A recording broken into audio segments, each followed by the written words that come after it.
नमस्कार साथियों। ज्योतिष की चर्चा में आप सभी के बीच उपस्थित हूँ। इसी के साथ आप सभी से आग्रह करता हूँ, चैनल को सब्सक्राइब करें, लाइक करें और शेयर करें। आज की चर्चा का विषय है मिथुन लग्न में मंगल उच्च राशि में क्या फल देंगे। आप सभी के सामने ये मिथुन लग्न का चार्ट है। इस लग्न चार्ट के अंदर मंगल अपनी उच्च राशि मकर राशि में होकर अष्टम भाव के अंदर विराजमान है। इस लग्न चार्ट के अंदर मंगल की भूमिका एकादश भाव के स्वामी ग्रह के रूप में है और षष्ठम भाव के स्वामी ग्रह के रूप में है।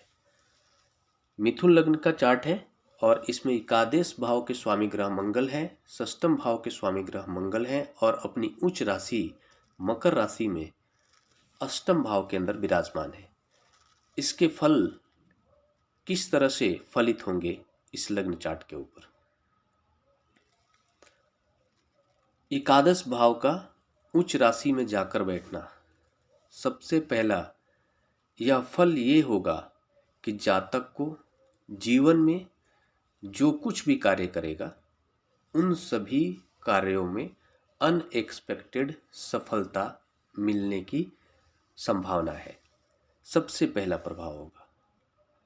और बड़े भाई से भी जातक को विशेष लाभ की स्थिति बनेगी। कोई भी ग्रह अगर उच्च राशि में जाकर जिस घर में बैठता है उस घर को मजबूत करता है, साथ में उस ग्रह के जो कारक क्षेत्र हैं उन सभी क्षेत्रों में जातक अगर काम करता है तो उसको विशेष लाभ मिलता है।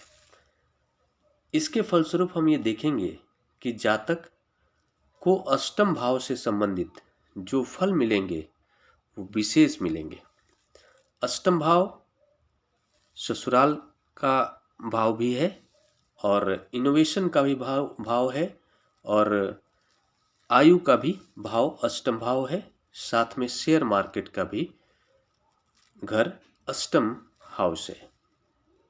इसके परिणाम स्वरूप हम ये पाएंगे कि जातक को एस्ट्रोलॉजी से रुचि होगी और एस्ट्रोलॉजी के क्षेत्रों में विशेष रुचि होगी, उसको विश्वास करने वाला होगा और जातक के अंदर विशेष लेवल का एक इनोवेटिव आइडिया आता रहेगा।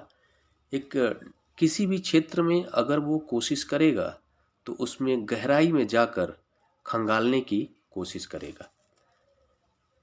हम ये देखेंगे कि इस लग्न चार्ट के अंदर जातक को शेयर मार्केट से जुड़ा हुआ अगर वो कार्य करता है तो विशेष लाभ की स्थिति बनेगी।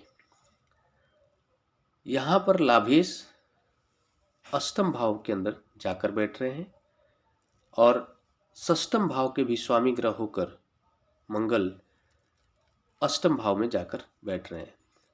षष्ठम भाव जिन क्षेत्रों को रिप्रेजेंट करता है उन क्षेत्रों से जुड़ा हुआ कोई भी कार्य अगर जातक करता है तो उसको विशेष लाभ मिलने की संभावना होगी। जैसे हो सकता है कि जातक सेवा में भी, समाज सेवा में भी अगर वो कोई कार्य करता है तो उसको बढ़ चढ़ करके शोहरत मिलने की संभावना बनेगी। कोई हॉस्पिटल से जुड़ा हुआ कार्य अगर वो करता है तो वो भी लाभदायक होगा उसके लिए। कोर्ट कचहरी से जुड़ा हुआ कोई कार्य करता है वो भी उसके लिए विशेष लाभदायक होगा। और साथ में हम ये पाएंगे कि जातक को कोई भी, जैसे हो सकता है कि चिकित्सकीय किसी भी क्षेत्र, चिकित्सा के किसी भी क्षेत्र में अगर वो कार्य करता है तो उसके लिए लाभदायक होगा।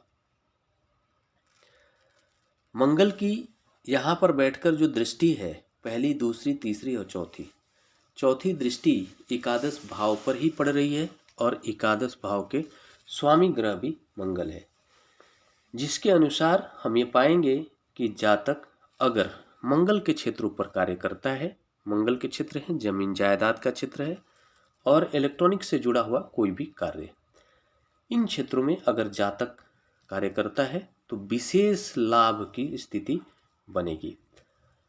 मंगल की सातवीं दृष्टि द्वितीय भाव पर पड़ रही है यहाँ पर द्वितीय भाव पर मंगल का दृष्टि होना थोड़े से नकारात्मक होंगे इस पॉइंट ऑफ व्यू से कि जातक को राइट आई से संबंधित कुछ प्रॉब्लम हो सकती है और कुटुंब के साथ में थोड़े से संबंधों को खराब करने का काम मंगल कर सकते हैं। जातक की वाणी को थोड़ा एरोगेंट बना सकते हैं। 8वीं दृष्टि मंगल की तीसरे घर के ऊपर पड़ रही है। तीसरा जो घर होता है पराक्रम का घर होता है, छोटे भाई बहनों का होता है, जिसके परिणाम स्वरूप जातक को अपने छोटे भाई बहनों से भी सहयोग की स्थिति बनेगी या फिर इसके कारण छोटे भाई के जीवन में भी बेहतरी आने के स्थिति बनेगी। दोनों एक दूसरे के लिए सहयोगी होंगे, लाभदायक बनेंगे। यहाँ पर मंगल की जो दृष्टि है तीसरे घर पर पड़ने के कारण जातक के अंदर विशेष पराक्रम करने की क्षमता आ जाएगी। जातक एनर्जेटिक होगा और जिस काम को करने का सोचेगा उसको पूर्ण करेगा। अगर वो शुरू करता है तो पूर्ण करेगा, ऐसी स्थिति बनेगी। जिद्दी होगा अपने लक्ष्य को पूरा करने के लिए और थोड़ा सा जुझारू भी होगा और एग्रेसिव भी होगा। ये सारे प्रभाव जो बताए गए हैं वो मंगल के पर्टिकुलर एक स्थिति के कारण बताया गया है। इन सभी प्रभाव में कमी हो सकती है, इन सभी प्रभाव में बढ़ोतरी देखने को मिल सकती है। वो डिपेंड करता है कि बाकी सारे जो 8 ग्रह हैं उन सभी 8 ग्रहों की भूमिका कितनी सकारात्मक है, कितनी नकारात्मक है।